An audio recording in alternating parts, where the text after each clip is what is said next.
সুপ্রিয় শ্রোতারা, গল্পের আসর বাই অগ্নিলা চ্যানেলে আপনারা শুনছেন আশাপূর্ণা দেবীর লেখা সুবর্ণলতা। আজ রয়েছে এর 11তম পর্ব।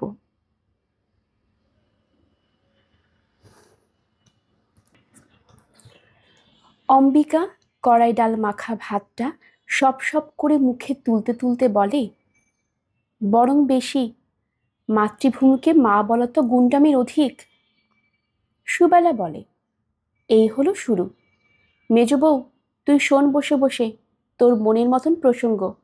আমি বরং ততক্ষণ ওই রাবণের গোষ্ঠীর জলপানিগুলো গোছাই। সুবর্ণ আহত গলায় বলে, ও কি মেজু ঠাকুরজি, নিজের ছেলেদের ওইসব বলতে আছে? সুবেলা হেসে হেসে বলে, সত্যি কথা বলতে দোষ কি? রাবণের গোষ্ঠী ছাড়া আর কি?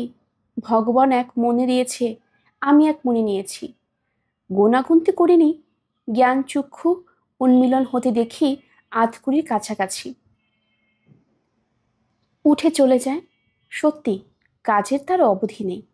তাছাড়া সুবর্ণ বসে থাকে বলে স্বস্তি থাকে একটু। বেটা ছেলে একা বসে খাচ্ছে, এটা তো আর হতে পারে না। সুবেলা চলে যায়। অম্বিকা সুবর্ণর দিকে তাকিয়ে বলে, এই একটি মহিলা একেবারে নির্ভেজাল। সুবর্ণ বলে, আপনার মতো মানুষের ধারে কাছে থাকতে থাকতে আপনি বিশুদ্ধ হয়ে যায় মানুষ। হ্যাঁ, প্রবোধের সন্দেহকে অমূলক করে এইভাবে একটা অপর পুরুষে বিমোহিত হচ্ছে সুবর্ণ। রোদে পোড়া রুক্ষ কালো শীর্ণ একটা ছেলে, তবু তাকে দেখলে সুবর্ণর মনটা আহ্লাদে ভরে ওঠে।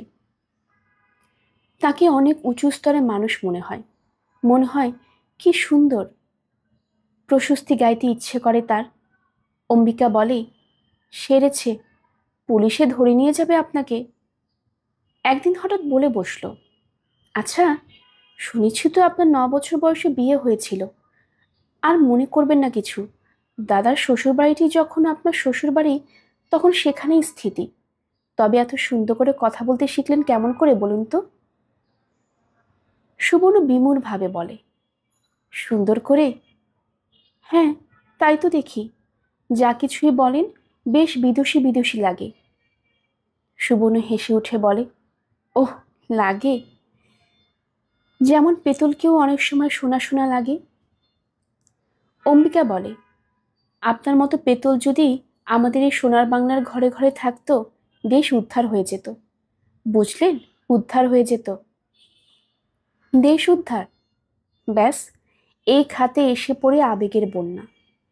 সুবর্ণ চোখে এসে যায় জল, মুখে ফুটে ওঠে দীপ্তি। সুবর্ণ খুঁটিয়ে খুঁটিয়ে জিজ্ঞেস করতে বসে স্বদেশী ছেলেদের কথা। কি তাদের কার্যকলাপ, কি তাদের পদ্ধতি, কি বা তাদের সাফল্য। অম্বিকা হাসে, গলা নামিয়ে বলে, এই মেজ বৌদি, টিকটিকি পুলিশের মতো অত জেরা করবেন না। সব কথার উত্তর দেওয়া সম্ভব নয়, দেওয়ালেরও কান আছে। সুবর্ণ লজ্জিত হয়, বলে, বড্ড ইচ্ছে করে সব জানি। তার মানে আপনি অনুভব করেন জিনিসটা? অম্বিকা বলে, বুঝতে পারেন পরাধীনতার গ্লানি কি, সেটাই আশ্চর্য করে আমাকে। সুবর্ণ উদ্দীপ্ত হয়, বলে, আশ্চর্যে কি আছে? পরাধীনতার যন্ত্রণা আমরা মেয়ে মানুষরা বুঝবো না তো আর কে বুঝবে? আমরা যে চাকরেরও চাকরানি। রানী হতে হবে, অম্বিকা জোর দিয়ে বলে। মেয়েদেরও এসে হাত মেলাতে হবে। নেবেন, নেবেন আপনারা? সুবর্ণ আরো উদ্দীপ্ত হয়, মেয়ে মানুষকে নিতে রাজি আছেন আপনাদের দলে? দলে? অম্বিকা ধীর গলায় বলে, বলে কয়ে টিকিট কেটে দলে নেওয়া তো নয় মেজ বৌদি, যে আসতে পারবে সে এসেই যাবে।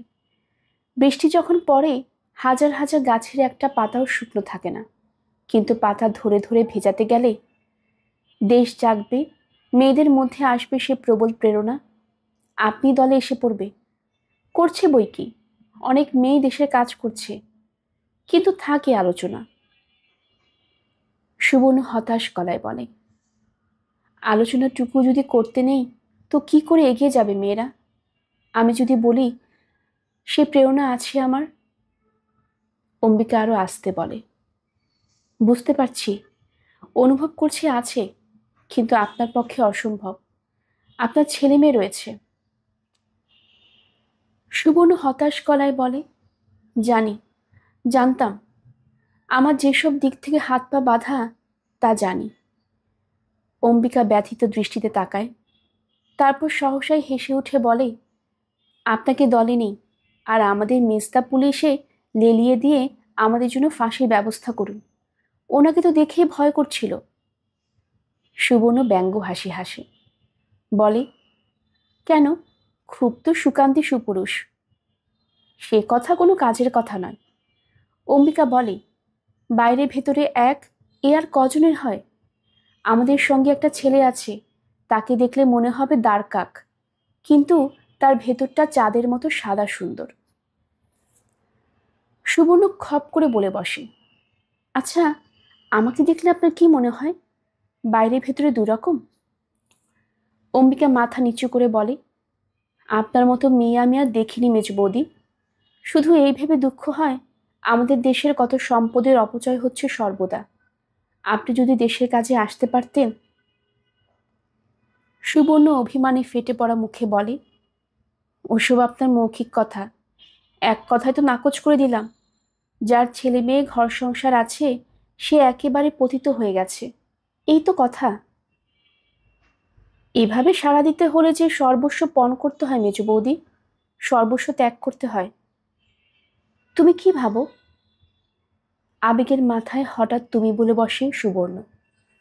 তুমি কি ভাবো মেয়েরা পারে না তা? আমি এই বলে রাখছি, এই মেয়েদের কাছে একদিন মাথা হেট করতে হবে তোমাদের। বলতে হবে, এতদিন যা করেছি অন্যায় করেছি। সত্যি তোমরা শক্তির উপনী।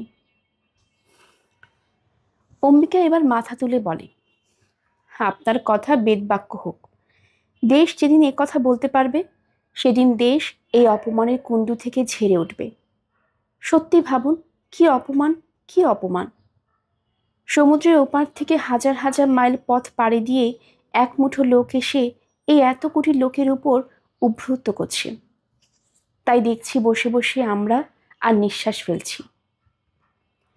একসঙ্গে সবাই যদি রুখে উঠতে পারত, মেয়ে বলে নয়, ছেলে বলে নয়, দেশের সন্তান বলে। সুবর্ণ আরো ব্যগ্রভাবে কি বলতে যাচ্ছিল, অমূল্য এসে হাজির, বলে, এই হয়েছে তো, জুটেছেন দুটি পাগলে। সুবর্ণ তো এখানে এসে খুব বার বেড়েছে, অমূল্যর সঙ্গে মুখোমুখি কথা বলে সে। বলে, পৃথিবীতে যা কিছু মহৎ কাজ তাই পাগলেরাই করে। যা কিছু বড় ঘটনা ঘটেছে তার মূল মানুষই হচ্ছে পাগল, বুঝলেন? অম্বিকার সপ্রশংস দৃষ্টিতে তাকায়। অমূল্য হেসে উঠে বলে, বুঝলাম, কিন্তু অম্বু, তুই যেন আবার তোর ওই মহৎ কাজের মধ্যে এই পাগলিটাকে টেনে নিয়ে যেতে চেষ্টা করিসনি, তাহলে আমার সেই গুন্ডা শালা এসে তোর মাথা ফাটাবে। অম্বিকা বোঝে দাদা তাকে সাবধান করছে। অম্বিকা জানে দাদার তাকে নিয়ে স্বস্তি নেই, তাই মৃদু হেসে বলে, সেই কথাই তো বোঝাচ্ছিলাম মেজ বৌদিকে। তবে দেশের কাজ তো মাত্র একটাই নয়। বাইরে থেকে যেমন এই 200 বছরের পাপ ধ্বংস করতে হবে, ভেতর থেকে তেমনি আরো অনেক বছরের পাপ ধুয়ে সাফ করতে হবে। মেয়েদের মধ্যে চেতনা জাগানো একটা মস্ত আজ মেজ বৌদি। সে চেতনা জাগানো, তাদের বোঝানো কোনটা সম্মান কোনটা অসম্মান। বোঝানো শুধু খেয়ে পড়ে সুখে থাকাই মানুষের ধর্ম নয়। বোঝানো কেউ খেয়ে উপচে বসে থাকবে আর কেউ না খেয়ে মরবে, এটা ভগবানের নিয়ম নয়। এই পৃথিবীর অন্য সবাই সমান ভাগ বাটোয়ারা করে খাবে, সবাই পৃথিবীর সন্তান। অমূল্য প্রশংসার গলায় বলে, বললি তো ভালো, শুনলাম ভালো, কিন্তু শুনছে কে? সুবর্ণ বলে, হ্যাঁ, সে কথাই বলছি, শুনবে কে? পাথরে কি সার আসে? আনতে হবে। অম্বিকা বলে, অসার পাথরে প্রাণ সঞ্চার করতে হবে। মাটির পাথরের বিগ্রহে যেমন প্রাণ প্রতিষ্ঠা। সুবর্ণ আস্তে মাথা নাড়ে, বলে, চন্দ্র সূর্যের মুখ দেখলেও রসাতল, পর্দার মধ্যে জীবন, তারা আবার কাজ করবে? শিক্ষা নেই, দীক্ষা নেই। ঠিক। অম্বিকা বলে, এই জন্যই আপনাকে আমার এত ভালো লাগে। আপনি সব বুঝতে পারেন। এই দেখুন, গলদের ঠিক মূল্যটি বুঝেছেন আপনি। শিক্ষা সকলের আগে চাই শিক্ষা। এই হতভাগ্য দেশে সব আছে, নেই খালি চোখের দৃষ্টি। সেই দৃষ্টি এনে দিতে হবে। আমার কোনো সুবিধে নেই, আমার হবে কি করে বলবে? চলবে না। মাটি কাটতে হয়, পাথর ভাঙতে হয়, তবে তো রাস্তা তৈরি হয়, তবে তো সেই রাস্তা দিয়ে জয়রথ চলে। ঠাকুরপো, সুবর্ণলতা ব্যাকুল গলায় বলে, জানো, এ কথা আমার মার কথা। আপনার মার কথা? অম্বিকা একটু আশ্চর্য হয়ে তাকায়। সুবর্ণ তেমনই ভাবে বলে, হ্যাঁ, মার স্মৃতি আমার কাছে ক্রমশই ঝাপসা হয়ে আসছে। তবু এ কথাটা মনে আছে, মা বলতেন এই কথা। আমি জন্মাবার আগে মা মেয়েদের পাঠশালায় পড়াতে যেতেন। পড়াতে যেতেন? আপনার মা? অম্বিকা অবাক গলায় বলে, তাজ্জব তো, সে তো আরো আগের ব্যাপার। সমাজ আরো কড়া ছিল, তবু নিশ্চয়ই তিনি আরো শক্তিমতী ছিলেন। কতদিন হলো মারা গেছেন? সুবর্ণ শিউরে ওঠে। সুবর্ণ তাড়াতাড়ি বলে, মারা যাননি, আছেন, কাশিতে থাকেন। আমার মায়ের কথা বলবো আপনাকে, আপনিই পারবেন বুঝতে। অম্বিকা ধীরে বলে, বুঝেছি। এই মন আপনি কোথায় পেলেন ভেবে অবাক হতাম, এখন বুঝতে পারছি। অমূল্য বুদ্ধিমান, অমূল্য সমাজ সংসারের জীব, অমূল্য তার এই স্বদেশী ভাইটার জন্য সর্বদাই চিন্তিত। তাই দুজনের এই বিমুগ্ধ ভাবটা তাকে অস্বস্তিতে ফেলে। সন্দেহ নেই, এই মুগ্ধতা অতি পবিত্র, অতি নির্মল, তথাপি এ থেকেও বিপদ আসতে পারে। আশা অসম্ভব নয়। সুবর্ণ স্বদেশী করে খেপে উঠলেই তো সর্বনাশ। সুবর্ণ তার বাড়ির অতিথি। সুবর্ণ সম্পর্কে তাকে বেশি অভিহিত হতে হবে। তাই অমূল্য বলে ওঠে, হ্যাঁ, মেজবুদির মা অন্য ধরনের ছিলেন, আমিও জানি কিছু কিছু, বলবো পরে। মা ভালো না হলে কি আর ছা ভালো হয়? কিন্তু বসে বসে গল্প করছিস, আজ তোর কাজ নেই? না, আজ বেরোবো না, আজ শরীরটা একটু আছে। অমূল্য আরেকটু বাদ দেয়, অন্তত ভাবে বাদ দিচ্ছি। বলে, তবে আর কি, কোটরে বসে পদ্য লিখগে। কিন্তু ফল বিপরীত হয়। এই উল্টো বাঁধে উপচে উঠে নদীর স্রোত। পদ্য? কবিতা লিখেন আপনি? চমকে উঠে সুবর্ণ। আপনি নয়, আপনি নয়, একটু আগে তুমি বলেছেন। ওমা, কখন আবার? বলেছেন, অজ্ঞাতসারে, তবে সেটাই বহাল থাক। আচ্ছা থাক তাই, আমি তো বড়ই। কিন্তু কথা চাপা দিচ্ছ তুমি। তুমি কবিতা লেখো? কই বলনি তো। অম্বিকা হেসে ওঠে। মাইকেলের থেকে সামান্য কম, তাই আর বলিনি। দাদার যেমন কাণ্ড, কবিতা লেখে। অমূল্য বলে, আহা কেন, লিখিস তো বাপু সেই ছোটবেলা থেকে।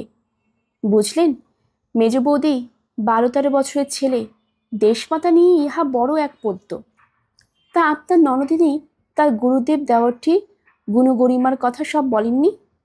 তোলা আছে বোধহয় সে পদ্য আপনার ননদের কাছে, দেখবেন।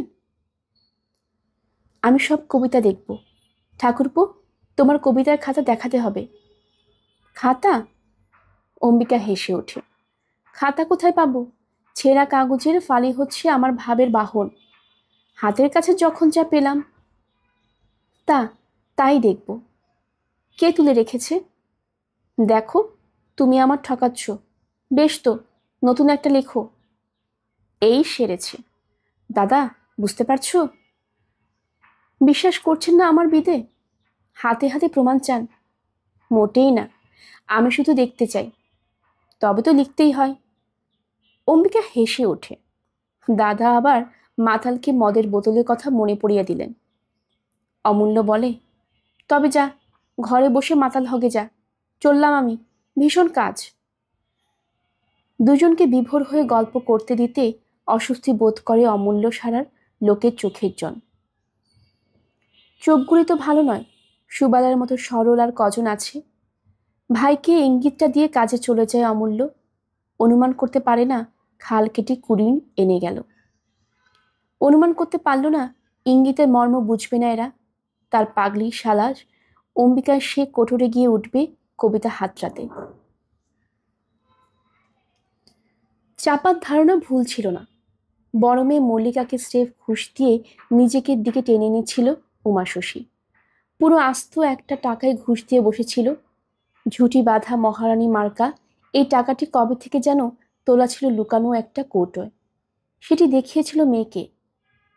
ভীরু ভীরু গোপন অনুরোধ, চল না আমার সঙ্গে, দিয়ে দেবো এটা।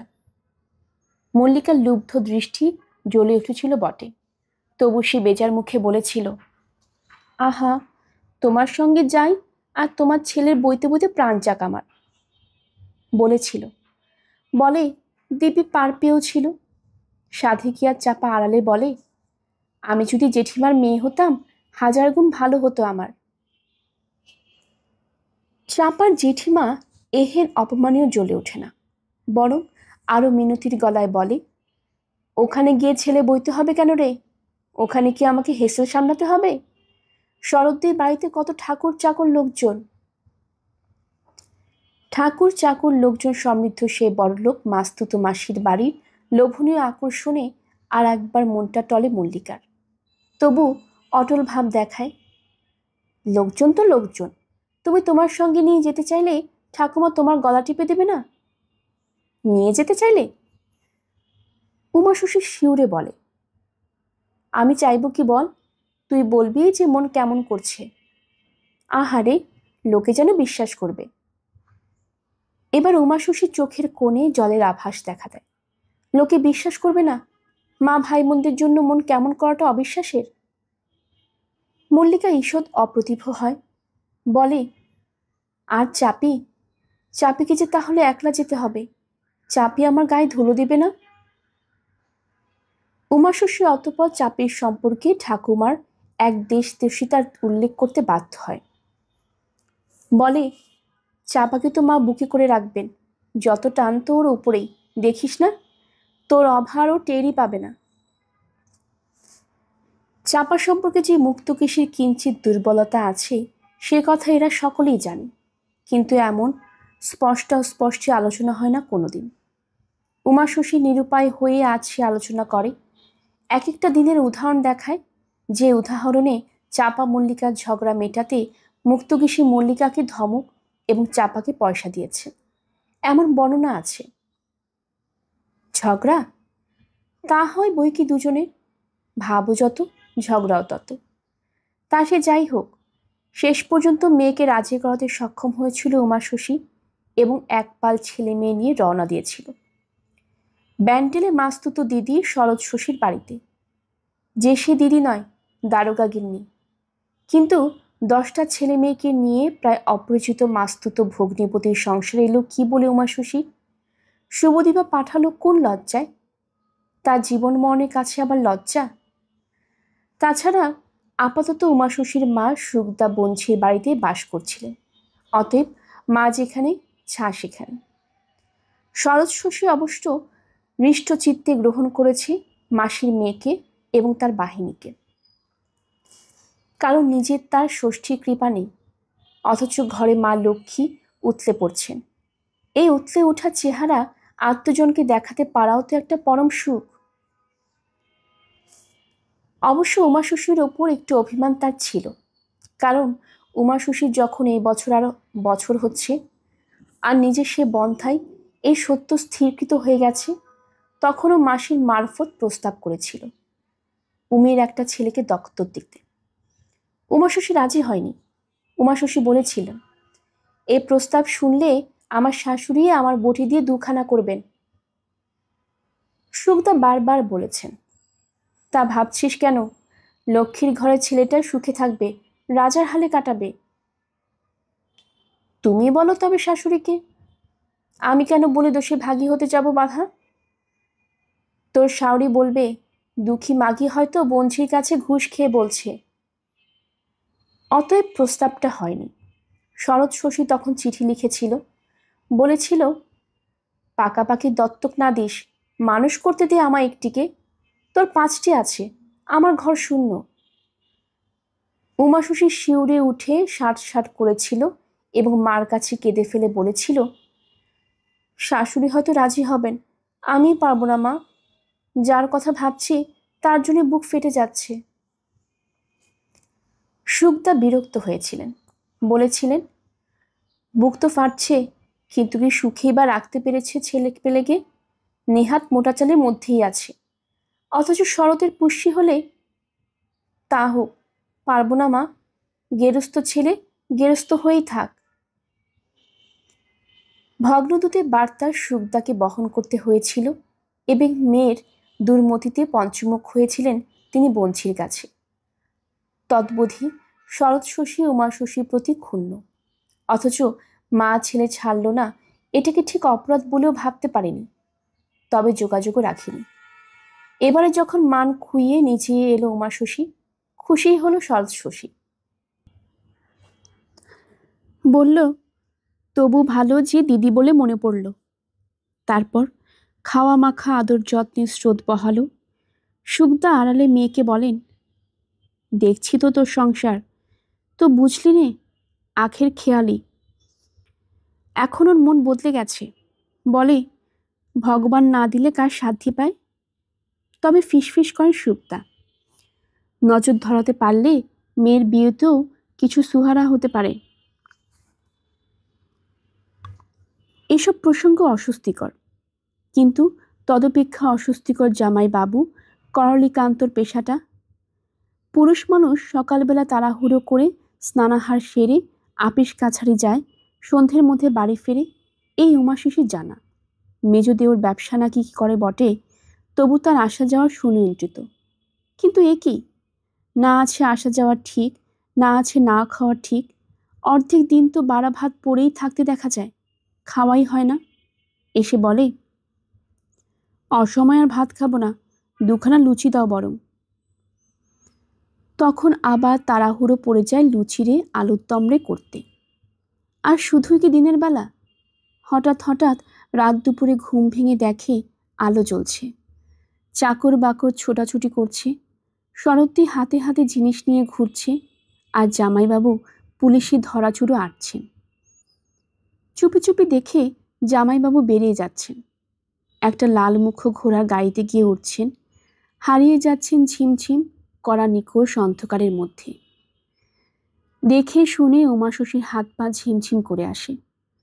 খামোখা উঠে নিজের ঘুমন্ত ছেলে মেয়েগুলোর উপর গায়ে হাত দিয়ে দেখে, হয়তোবা গোনে, যেন হঠাৎ দেখবে একটা কম। বুকটা ছমছম করতে থাকে কি এক আশঙ্কায়। কেন যে এমন হয়? এমনিতে তো জামাইবাবু দিব্যি রসিক পুরুষ, শালি শালি করে ঠাট্টা তামাশাও করেন, মন ভালো থাকলে ডাক হাক করেন। ওহে বিরোহিনী, গেলে কোথায়? একলা বসে শ্রীমুখচন্দ্র ধ্যান করছো বুঝি? কথা শুনে লজ্জায় মরতে হয়। ছেলে মেয়ে বড় হয়েছে, কিন্তু মন যখন ভালো থাকে না জামাইবাবুর, তখন কি রুক্ষ, মুখে কি কটু কুৎসিত ভাষা। চাকরদের গালাগাল দেওয়া শুনলে তো কানে আঙ্গুল দিতে ইচ্ছে করে। শরৎ শশীও বাদ যায় না, তাকেও কাঁদিয়ে ছাড়েন। তাছাড়া এক এক সময়, বিশেষ করে রাতের দিকে সহসায় যেন বাড়ির হাওয়া বদলে যায়। বাইরে বৈঠকখানায় নানা রকম সব লোক আসে, দরজা বন্ধ করে কথাবার্তা হয়, কি যেন গোপন ষড়যন্ত্র চলতে থাকে। জামাইবাবু বাড়ির মধ্যে আসেন যান, স্ত্রীর সঙ্গে চাপা গলায় কি যেন কথা বলেন, হয়তো সেই লোকগুলোর সঙ্গে বেরিয়ে যান। কোন রাত্রিরে যে ফেরেন টেরই পায় না উমা শশী। দিদি না খেয়ে বসে থাকলো, না খেলো, কে জানে। এমন গোলমেলের সংসার ভালো লাগে না উমা শশীর। মনে যতই স্বস্তি না থাকলো তো কি লাভ রাশি রাশি টাকায়, ভালো ভালো খাওয়া পড়ায়। সে কথাই একদিন বলে বসে উমা, আর বলে, মল্লিকার মুখে একটা কথা শুনে, মল্লিকা নাকি দেখেছে মেসোমশাই বাগানের ওধারে একটা লোককে মুখ বেঁধে চাবুক মেরে মেরে অজ্ঞান করে দিয়েছেন, আর সে নাকি চোর ডাকাতের মতনই মোটেই নয়, ভদ্রলোকের ছেলের মতন দেখতে। উমা শশী বলে বসে, যাই বলো দিদি, ও তোমার গেরস্থ বলি চাকরি বাকরি ভালো, টাকা গয়না কম থাকলেই বাকি মনে শান্তি থাকে। জামাইবাবুর কাজটা বাবু ভালো নয়।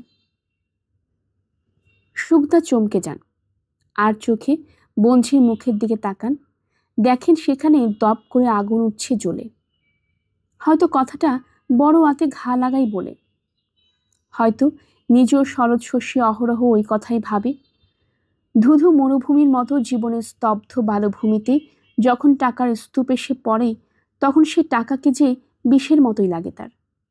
বাড়িতে গোয়াল ভর্তি গরু, রাশি রাশি দুধের ক্ষীর, ছানা, মিষ্টি খাবার তৈরি করে শরৎ শশী। যদি তার দুটো খায় তো 10টা বিলয়। কোথা থেকে কে জানে বড় বড় মাছ এসে পড়ে উঠোনে, কাটলে যজ্ঞী হয়। সেই মাছ চাকর বাকরে খায় 3 ভাগ, কারণ পাড়ার লোককেও সর্বদা দিতে অস্বস্তি বোধ হয়। বাগানের ফল আসে ঝুড়ি ঝুড়ি, আম, কাঁঠাল, কলা, পেঁপে, এটা সেটা। এখন উমাশশী রয়েছে, তাই আদর হচ্ছে সেই ফলেদের, নচেত তো ফেলাফেলি।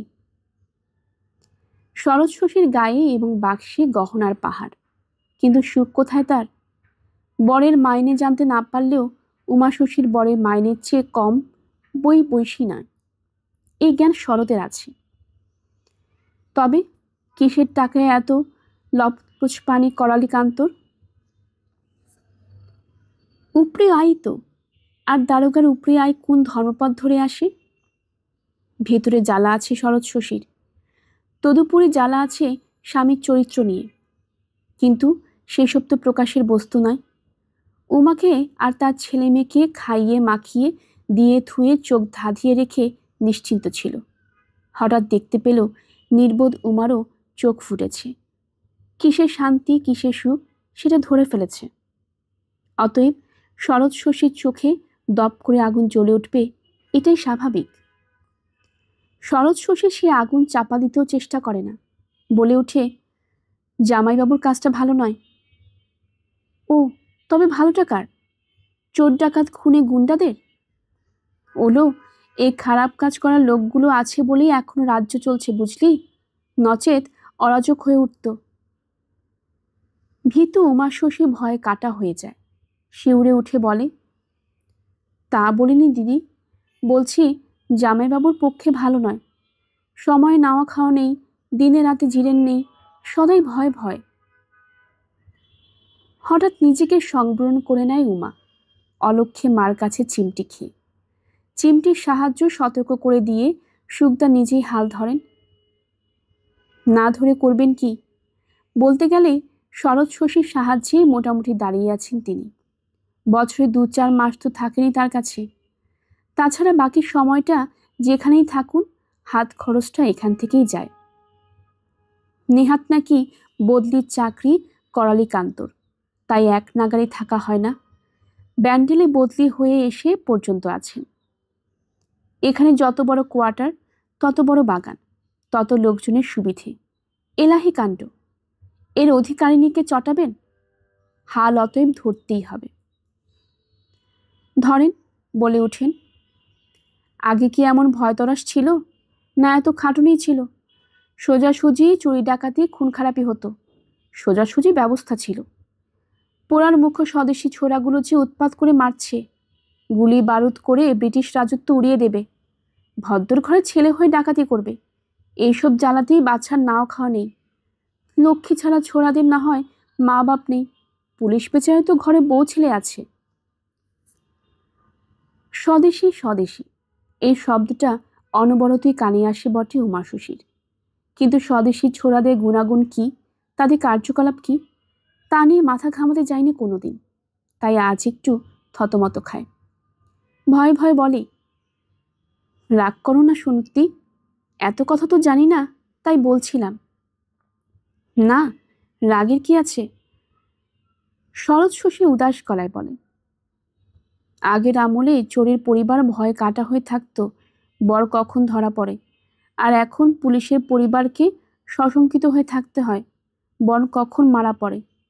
এই আর কি, কাজটা ভালো নয়। এক পক্ষে বলেছিস ঠিকই। নিঃশ্বাস ফেলে শরৎ শশী।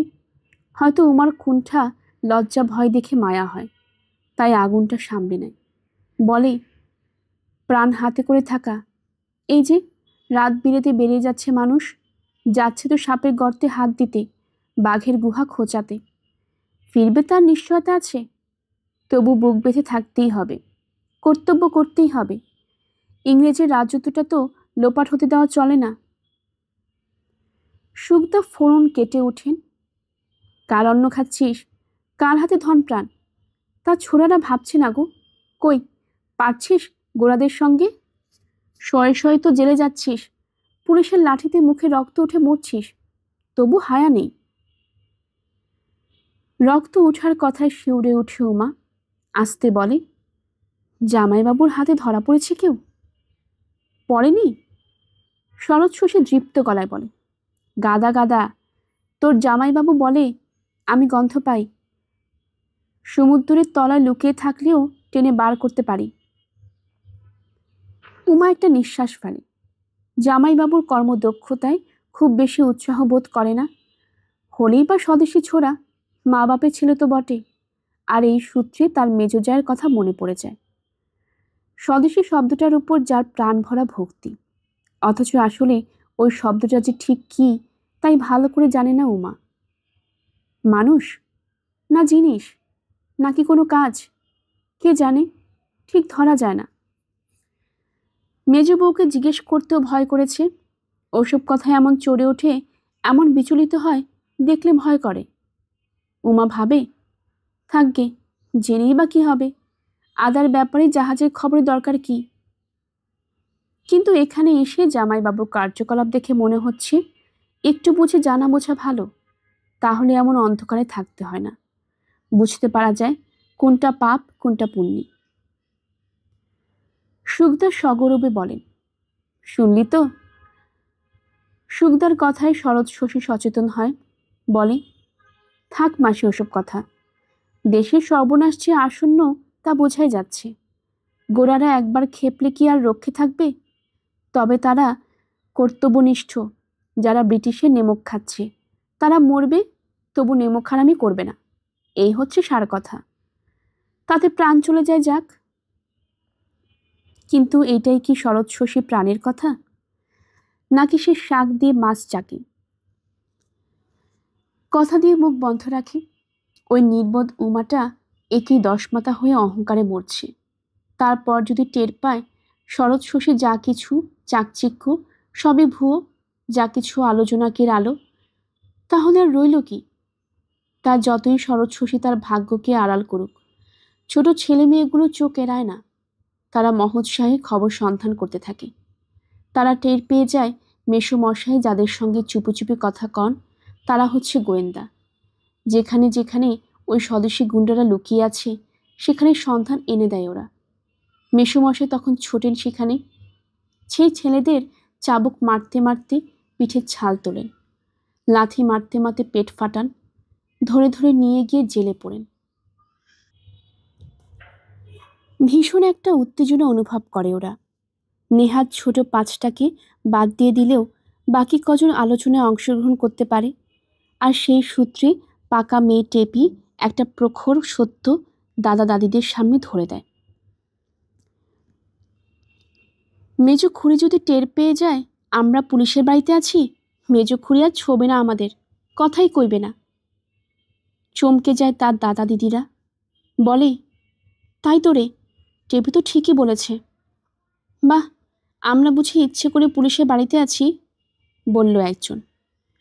আরেকজন চিন্তিতভাবে বলে, তা বললে কি হবে, মেজ খুড়ির রাগ জানিস তো, তার উপর আবার শুধু পুলিশ নয়, স্বদেশী মারা পুলিশ। মেজ খুড়ি রাগ করলো তো বয়ে গেল, এ কথা ওরা ভাবতেই পারে না। মেজ খুড়ি অপ্রসন্নতা, সে বড় ভয়ঙ্কর দুঃখবহ। অবশেষে ওরা ঠিক করে বলা চলবে না, দরকার কি রাগিয়ে মেজ খুড়িকে। মল্লিকা নিঃশ্বাস ফেলে বলে, মার জন্যই এটি হলো আমার, চাপের সঙ্গে ঠাকুমার সঙ্গে চলে যেতাম চুকে যেত। তখন বলল, ছেলে সামলাতে হবে না রে, মার ভগ্নির অনুকরণ করে মল্লিকা, আমাকে তো আর হেসেল সামলাতে হবে না ওখানে, এখন দেখছিস তো, রাত দিন কাঁথা বদলা, নাতাকে চান, দুধ খাইয়ে দে। কেন যে এতগুলো ছেলে মেয়ে হয় মানুষের, ছোট খুঁড়ির বেশ, শুধু বুদো, ব্যাস। হঠাৎ মল্লিকার ভাই গৌর হেসে বলে ওঠে, তাহলে তো তোকে আর জন্মাতেই হতো না, শুধু আমি, ব্যাস। তুই নিতাই, রামু, টেপি, টগর, ফুটি, পুচকে খোকা, খুকি সবাই পড়ে থাকতো ভগবানের ঘরে। এটা অবশ্য খুব একটা মনোপুত হলো না মল্লিকার। মল্লিকা জন্মায়নি, সেটা আবার কেমন পৃথিবী? অনেক আলোচনাতে অবশেষে কিন্তু স্থির হয় মেজখুড়ির কাছে কিছুই গোপন করা চলবে না। কারণ মেজখুড়ি পেটের ভেতরকার কথা টের পায়, স্পষ্টই তো বলে, আমার তো একটা দিব্যচক্ষু আছে বুঝলি, তোরা কে কি লুকোচ্ছিস সব বুঝতে পারি। মিথ্যে কথায় বড় ঘেন্না মেজখুড়ির, অতএব বলা হবে। তবে এটাও জোর করে বোঝাতে হবে তাদের কি দোষ, তারা তো ইচ্ছে করে মাসির বাড়ি বেড়াতে আসেনি। হঠাৎ এক সময় শরৎ শশীর নজরে পড়ে, সব কটায় মিলে কি যেন গোপন ষড়যন্ত্রে লিপ্ত। এসে ভ্রু কুচকে বলে, কি করছিস রে তোরা? ওরা অবশ্য চুপ। শরৎ শশী বিস্মিত হয়, বারবার প্রশ্ন করে এবং সহসাই বিশ্বাসঘাতক টেপি বলে ওঠে, মেসোমশাই পুলিশ তো, সে কথাই হচ্ছে। দাদা দিদিদের সব ইশারা ব্যর্থ হয়, চিমটে কাটা বিফলে যায়। শরৎ শশী যখন কঠিন গলায় বলে, পুলিশ তো কি হয়েছে, তখন টেপি বলে ওঠে, স্বদেশী মারা পুলিশ খুব বিচ্ছিরিত। মেজখুড়ি যদি শোনে আমরা এই বাড়িতে আছি, তাহলে আর ঘেন্নায় ছোবে না আমাদের, তাই মেজখুড়িকে বলা হবে না। মেজখুড়ি? শরৎ শশী শুধু এইটুকু বলতে পারে। টেপি মহোৎসাহে বলে, হ্যাঁ, মেজখুড়ি যে স্বদেশী ভক্ত, জানো না?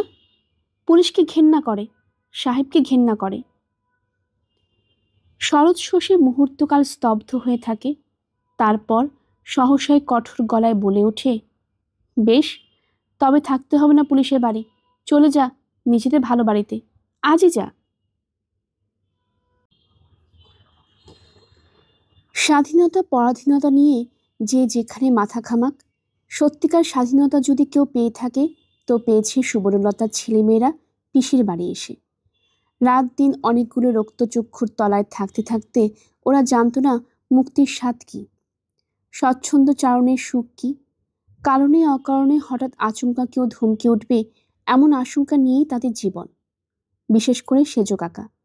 ছেলেপুলেকে একবার একটু হুড়োহুড়ি করতে দেখলে বা একবার তাদের একটু হেসে উঠতে শুনলেই তিনি সেই ছেলেপুলের পেটের পিলে চমকি দিয়ে হাঁক দেবেন, কে ওখানে, শুনে যায় এদিকে। ব্যাস, তাতেই এমন কাঁপুনি ধরে যায় যে এদিকে আসবার ক্ষমতা আর থাকে না।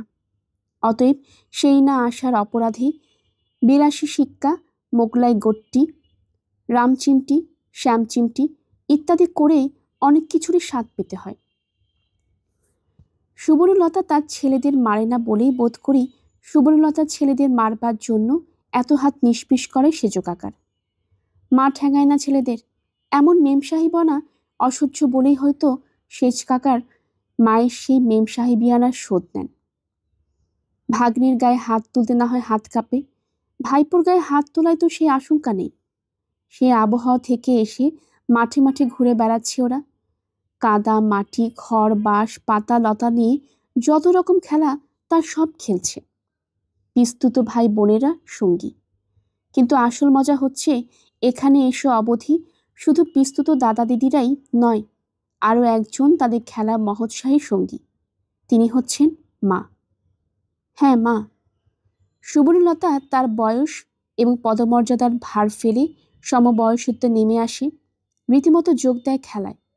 যেমন ছেলেরা উঠোনের মাঝখানে দুদিকে দুটো পুকুর কেটে মাঝখানে একটা সাঁকো বানাবে, অথচ জুত করতে পারছে না, কঞ্চি তার বাখারি নিয়ে হিমশিম খেয়ে যাচ্ছে।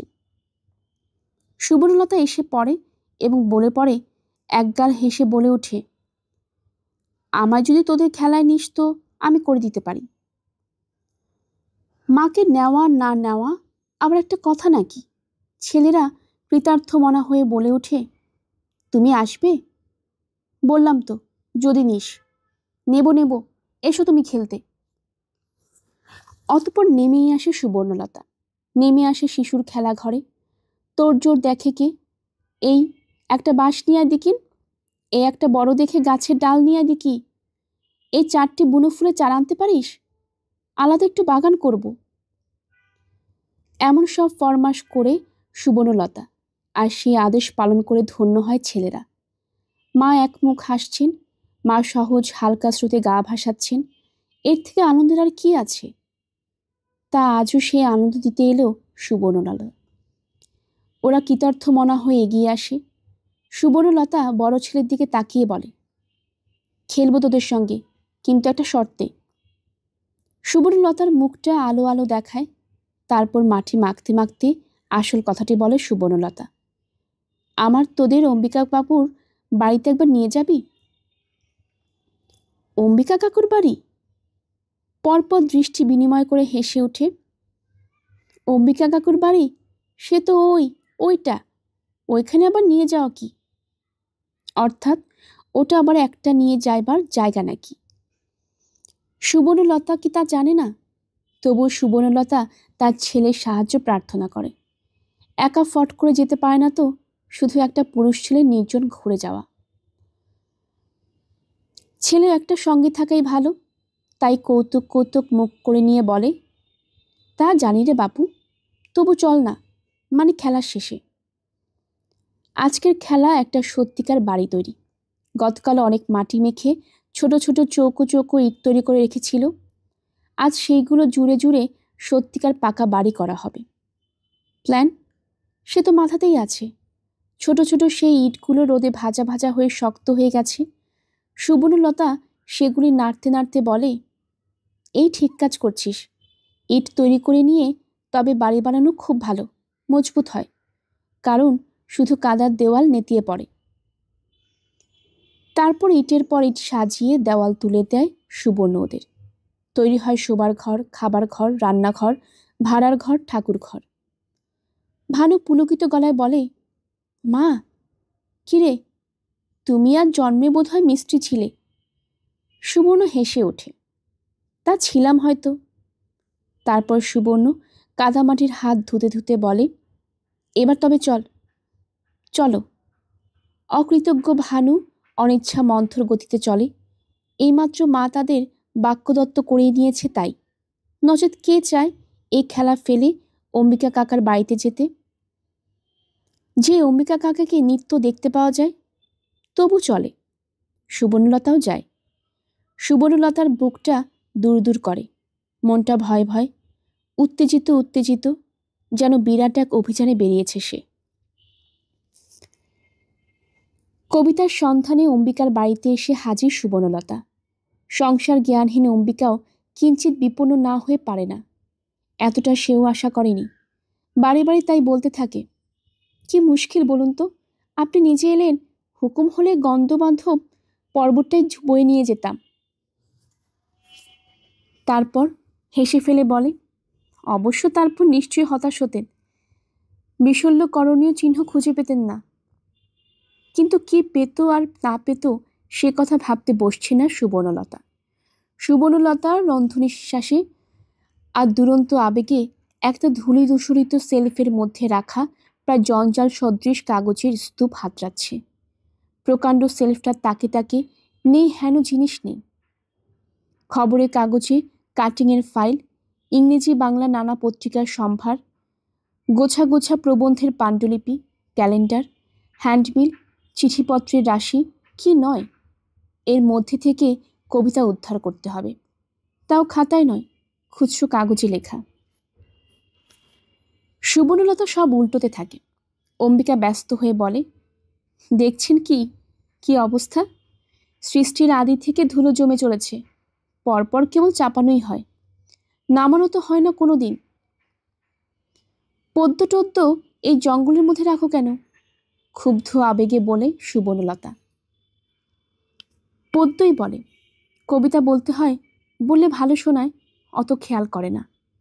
অম্বিকা হেসে বলে, রাখি না তো, ফেলি, কোনো কিছু ফেলার পক্ষে জঙ্গলই শ্রেষ্ঠ জায়গা। অম্বিকাদের এই বাড়িটি জ্ঞাতিদের সঙ্গে সংশ্লিষ্ট বড় বাড়ির ভগ্নাংশ নয়, ছোট একটু একতলা, সম্পূর্ণ আলাদা। অম্বিকার বাবা জ্ঞাতিদের থেকে পৃথক হয়ে আমজাম কাঁঠালের বাগানের ধারে এই ছোট বাড়িখানি করিয়েছিলেন। অম্বিকার মা বেঁচে থাকতে ছবির মতো রাখতেন বাড়িটাকে, রাখতেন ধুলি মালিন্য শূন্য করে। কিন্তু ছেলের ঘরে এই সেলফটিতে হাত দেওয়ার জো ছিল না তার। হাত দিলেই নাকি অম্বিকার রাজ্য রসাতলে যেত। এখন সারা বাড়িতেই ধুলো। সুবালা অথবা তার মেয়েরা এক আধ দিন এসে ঝাড়মোছা করে দিয়ে যায়। অম্বিকা বকাবকি এবং ঝাঁটা কড়াকড়ি করে ব্যাস। কিন্তু সুবর্ণ তো ধুলোর দিকে দৃষ্টি নেই। সে ধুলোর আড়াল থেকে মানিক খুঁজছে। আরও সেই খোঁজার সূত্র পেয়ে যাচ্ছে অনেক মণিরত্ন, কত বই, কত পত্রিকা। ইস, ভাগ্যে ছিল সুবর্ণ এখানে। ঠাকুরপো, এত বই তোমার, কই বলনি তো?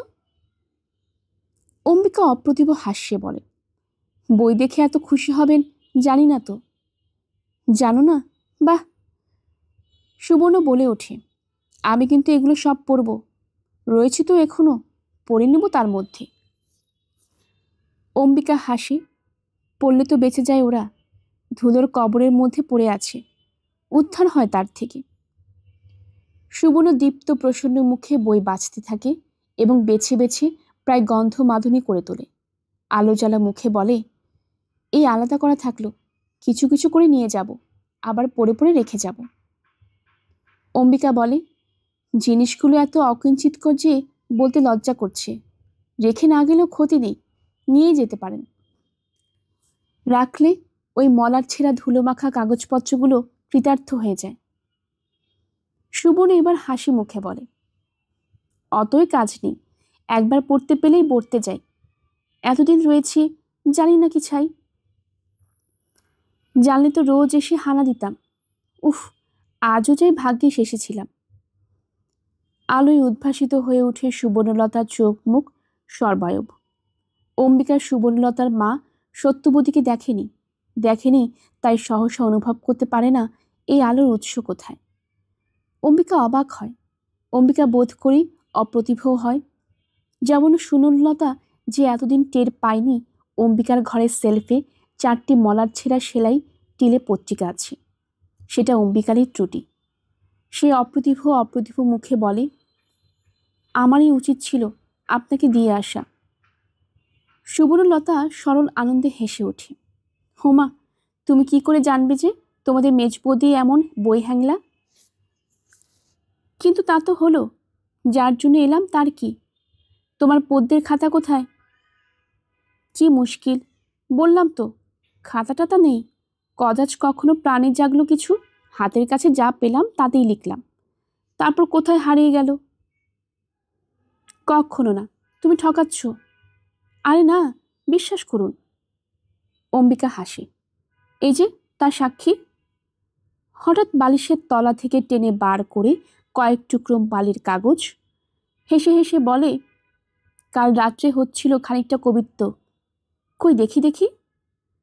সুবর্ণ পুলকিত মুখে হাত পাতে, অম্বিকা চৌকির উপর রাখে, হেসে বলে, যা হস্তাক্ষর, তার উপর আবার কাটাকুটি। সুবর্ণ অবশ্য ততক্ষণে টেনে নিয়ে দেখেছে এবং হস্তাক্ষর সম্পর্কে যে অম্বিকা অতি বিনয় করেনি তা অনুভব করেছে। তাই কুণ্ঠিত হাস্যে বলে, বেশ, তবে তুমিই পড়ো। সুবর্ণলতা অবোধ বই কি, প্রস্তাবটা যে অশোভন, অসামাজিক, এ জ্ঞান হয় না কেন তার? হলেই বা 5টা ছেলে মেয়ের মা, তবু বয়স যে তার আজও 30 পৌঁছয়নি, এ খেয়াল নেই? একটা সম্পূর্ণ অনাত্মীয় যুবা পুরুষের একক গৃহে এসে বসে তার মুখে কবিতা শুনতে চাওয়ার কথা উচ্চারণ করলেও সে কি বলে? আর অম্বিকা, সেও কি বাংলা গ্রামের ছেলে নয়? হয়তো এই একটা নতুন উত্তেজনা বলেই লোভটা সামলাতে পারছে না। তা লোভী, লেখে সে ছোটবেলা থেকেই, কিন্তু তার কবিতা সম্পর্কে কে কবে আগ্রহ দেখিয়েছে? কে কবে এমন আলো ভরা উৎসুক মুখ নিয়ে তাকিয়ে থেকেছে শোনাও বলে? তাছাড়া আর 5 জনের থেকে তফাৎ বই কি অম্বিকা? তার পরিমণ্ডলে একটা নির্মল পবিত্রতা, তার অন্তরে একটা অসংকোচ সরলতা। তার কাছে সুবালা এবং সুবর্ণলতা একই পর্যায়ে গুরুজন। সুবালার প্রতিও তার যেমন একটি সশস্ত্র ভালোবাসা, সুবর্ণর প্রতিও তেমনই একটি সশস্ত্র প্রীতি। তাই সে খুচরো কাগজ কটা গুছিয়ে নিতে নিতে হেসে বলে, শুনে বুঝবেন বৃথা সময় নষ্ট, এটা হচ্ছে দেশের এখনকার এই পরিস্থিতি নিয়ে। মা, ভানু ডেকে ওঠে। আমি যাই। সুবর্ণলতা চমকে ওঠে। ভানু যে এখনো এখানেই ছিল তা খেয়ালই ছিল না। বই দেখে পাগল হয়ে গিয়েছিল। এখন ঈষৎ চঞ্চল হয়ে বলে, কেন চলে যাবে কেন? অম্বিকা কাকার লেখা পদ্য শোন। পদ্য সম্বন্ধে ভানু যে বিশেষ উৎসাহী ভানুর মুখ দেখে তা মনে হলো না। বলল, আমাকে ওরা দেরি করতে বারণ করেছে। কেন, তুই আবার কি রাজকার্য করে দিবি ওদের? এমনি। হঠাৎ সুবর্ণলতা ছেলের ভবিষ্যৎ চিন্তায় তৎপর হয়। লেখাপড়া তো সব শিখে উঠেছে, কর এবার। এবার যেতে হবে না স্কুলে? অম্বিকা হেসে ওঠে। না, আপনি বড় সাংঘাতিক। একে বেচারাকে জোর করে কবিতা গেলাবার প্রস্তাব, তার ওপর আবার পড়ার কথা মনে পড়িয়ে দেওয়া। যেতে দিন ওকে, চলুন বরং এবারেই করেই পড়া যাক। আমার লাজ লজ্জা বালাই নেই, দিব্যি ছাদ ফাটাবো। অম্বিকা স্বাভাবিক বুদ্ধিতেই সুবর্ণলতার সংকোচ বোঝে, তাই ও বাড়ি কথা তোলে। কিন্তু সুবর্ণ সহস্য লজ্জায় লাল হয়ে ওঠে। ছি ছি, কি মনে করলো অম্বিকা ঠাকুরপো? মনে করলো তো সুবর্ণ একা তার ঘরে বসতে ভয় পাচ্ছে, অস্বস্তি পাচ্ছে। ছি ছি। সুবর্ণলতা সেই অস্বস্তিকে কাটালো। সুবর্ণলতা দৃঢ় হলো, বলে উঠল, না না, আবার এখন এ বাড়ি ও বাড়ি পড়ো তুমি। এই মুখ্যটা যা তুই, পিসি জিজ্ঞেস করলে বলিস আমি এইখানে আছি।